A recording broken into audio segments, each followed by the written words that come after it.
қочоқи маводи мухаддир яке аз мушкилоти ҷомеаи ҷаҳонӣ буда, барои тамоми аҳли башар паёмадҳои ногуворро дар пай дорад.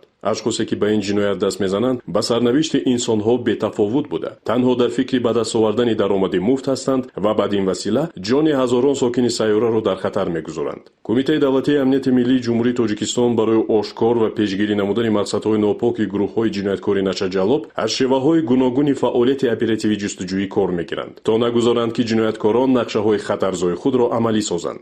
зимни роҳандозии чорабиниҳои оперативии ҷустуҷӯӣ аз тарафи Кумитаи давлатии амнияти миллии ҷумҳурии Тоҷикистон шаҳрвандон Рузиев Аскар Аралович соли таваллудаш 1965 қаблан ба муҳлати 15 сол суд шудааст ва Ҳусайнов Маъруфҷон Ҳасанович соли таваллудаш 2001 зода ва сокинони деҳаи шулуми ҷамоати деҳоти Навободи шаҳри Турсунзода аъзоёни гурӯҳи ҷинояткори начаҷалоби фаромиллӣ бо гумони даст доштан дар муомилоти ғайриқонунии маводи нашовар боздошт карда шуданд.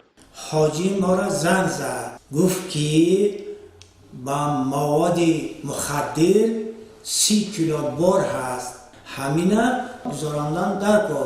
بعد من حسین معروف جان جانم با زنگ زدم بیا مصلحتی کار است.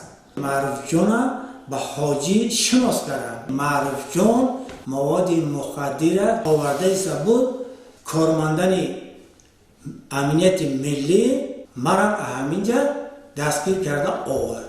дар рафти чорабиниҳои оперативии тафтишотӣ муайян гардид ки моҳи январи соли 2026 шаҳрвандон Рузиев Аскар ва Ҳусайнов Маъруфҷон тебқи маслиҳати пешакӣ бо саркардаи ин гурӯҳи ҷиноятӣ бо лақаби Ҳоҷӣ аз махфигоҳ воқеъ дар мавзеи даромадгоҳи шаҳри Турсунзода миқдори махсусан калони воситаи нашадорро дастрас намуданд. вале ин нақшаи ҷиноятии қочоқбарон ошкор гардида, онҳо дар ҳудуди ҷамоати деҳоти Навободи шаҳри Турсунзода дастгир карда шуданд. аз ҷои ҳодиса як бор халта бо 30 адад басаҳои воситаи нашадор дарёфт ва мусодира гардид.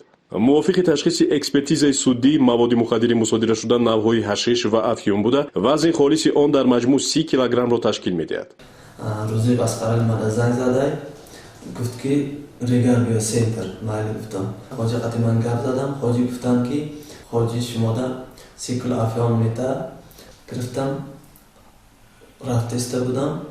корондаи аминат мара қапидан. оид ба ҳолати мазкур бо дастрасии қисми 3 моддаи 32 ва банди д қисми 4 моддаи 200 кодекси ҷиноятии ҷумҳурии Тоҷикистон парвандаи ҷиноятӣ оғоз гардида, тафтишоти пешакӣ идома дорад. чорабиниҳои оперативии ҷустуҷӯӣ ва тафтишотӣ оид ба муайян ва боздошти саркардаи гурӯҳи ҷиноятӣ бо лақаби Ҳоҷӣ роҳандозӣ гардиданд. Кумитаи давлатии амнияти миллии ҷумҳурии Тоҷикистон дар ошкор ва пешгирӣ намудани қочоқи маводи мухаддир ба хиради азалӣ, ҳисси ватандӯстӣ ва ақлу заковати сокинони мамлакат такя менамояд. танҳо бо роҳи муборизаи ошти нопазир бо ин зуҳуроти зишту нанговар метавон амнияту осоиштагии ҷомеа, суботи комил ва рушди бемайлони кишварро таъмин намуд.